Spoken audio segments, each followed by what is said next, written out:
So last, maybe a couple of weeks ago, we focused our Dharma talk on Self-Awareness Day.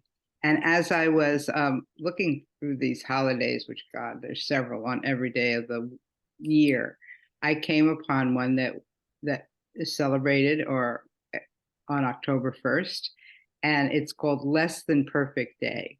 And I thought it fit in very well with what we're doing here in reflective meditation.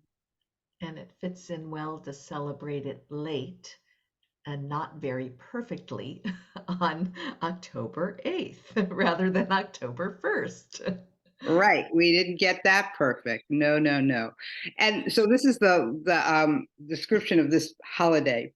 It's a day, well, it was a day dedicated to celebrating the benefits of not being perfect. It encourages people to embrace their flaws, learn from their mistakes, and embrace their unique qualities. It promotes self-acceptance and encourages individuals to see beauty in imperfection. Sounds familiar. It sounds a little bit like Dharma to me when you read it out.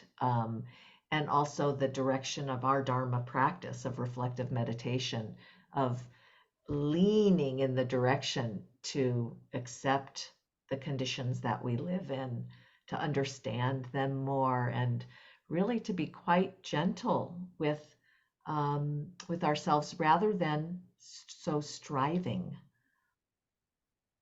And I just caught a striving language in the description of it, Yeah. to embrace our flaws. That's a high ideal. Yeah.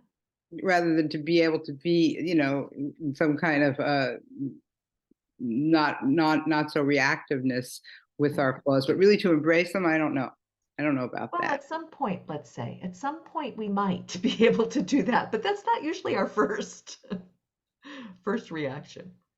And that is really quite a whatever stretch to see beauty in imperfection. But there is beauty there.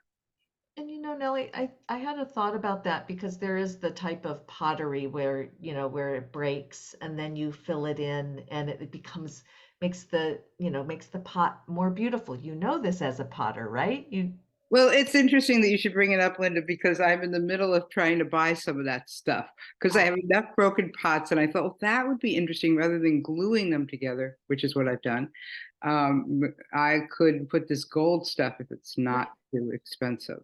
Right, right. And I mean, but the theory, let's say that direction theory, and it becomes a way we can look at this in our lives. I was working with my dad who's been painting a lot lately, and he did a glaze, and there were big pockets where he was unsatisfied with.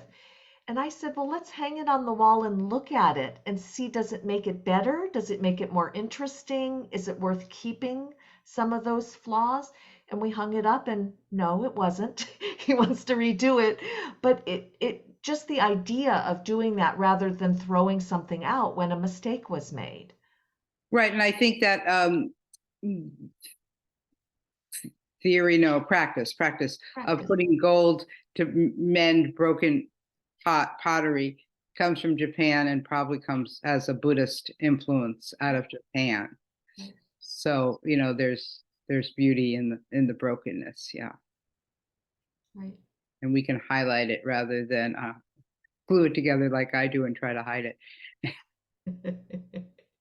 Well, we were going to talk about as one part of this, less than perfect day, is looking at how the striving for perfection, what does that lead to? And we do talk about striving in the Buddhist tradition, and it comes up in practice and the way we have effort within our meditation, and the way we live our lives. So just that's where we went to with the direction of the talk. And it's in a very American way of being, this striving for perfection. I think it's been deeply conditioned in our culture. Mm-hmm. Well, because it was considered, akin to craving or the second noble truth or task, it was likely part of that human experience during that time too, and part of the culture to really start to name that when striving kicks in, that's when dukkha, suffering, pain, anguish is going to be exacerbated. Right, right. So, so you were talking when we spoke this earlier today about how striving hooks up with other things. Do you want to speak to that a bit? Yeah, in my mind, I was looking at the direction of an aspirational, let's say, quality, or challenging myself, or trying to improve in a healthy way, that there's a sense of striving that can come in to the way I do things. Like I might, want to, learn a language, and, use the effort to do that. But there's a striving that comes in that then berates myself for not doing it right, or has high expectations beyond my capabilities, and the desire that I should be able to do something that I really am not able to do. And what do I do with myself in that circumstance? Do I push myself more? Do I become more vigorous in my efforts, or do I let things drop a little bit? And in a way, what you're talking about is skillful effort on the Eightfold Path. Like, what is balanced effort? What is skillful effort? When is it too much? When is a lot required? And in that, under those conditions, it's not too much. I think about giving birth. A Yeah. lot of effort and striving Right. is demanded. Right. Right. And You as come. far as I've observed, in dying, the same is true. Yeah, yeah. I remember that I was saying that to my mom when she was dying, is that this is really hard work, isn't it? She Mhm. couldn't speak, so I didn't know if I got agreement, but that's what it looked like to me, was that it was not an easy process that you just gently go out with the breeze. Right. Well, so what we're saying is you enter the world striving and you leave the world striving. That's actually kind of interesting, isn't it? Yeah, yeah, and that is, that has been talked about as the chain of dependent arising, is that Right. suffering starts with birth, ends with death, and continues Yep. that And cycle. yep. So it does, yes. And it does feel almost required to mention the war in Israel and Gaza right now. God, that there has to be a lot of struggle and striving in that. Right, right. And I would say that's a compounded war in the midst of other wars, and the amount of wars that we've, inherited and been living with. And in Buddhism, historically, the practice has been anti-war, anti-violence, to go against creating more wars. And yet here we are in the midst of another one. Right. And there it is in Myanmar where the Yeah. Buddhists are fighting wars. So it's such a complicated war is so complicated that we won't try to go too far into it. But just to note that there really are a lot of situations in our lives collectively that really demand a kind of striving, though not a perfection. Nobody would ever say there's perfection in war.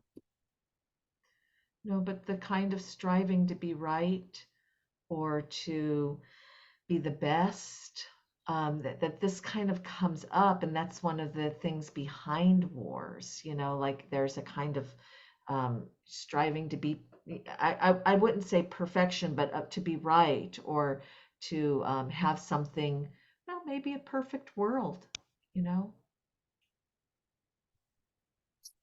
So let's see, so we looked up, of course, our way of doing things is to look things up in the dictionary. And we did look up the word striving, and it is one of the definitions is the struggle, or to struggle or to fight vigorously.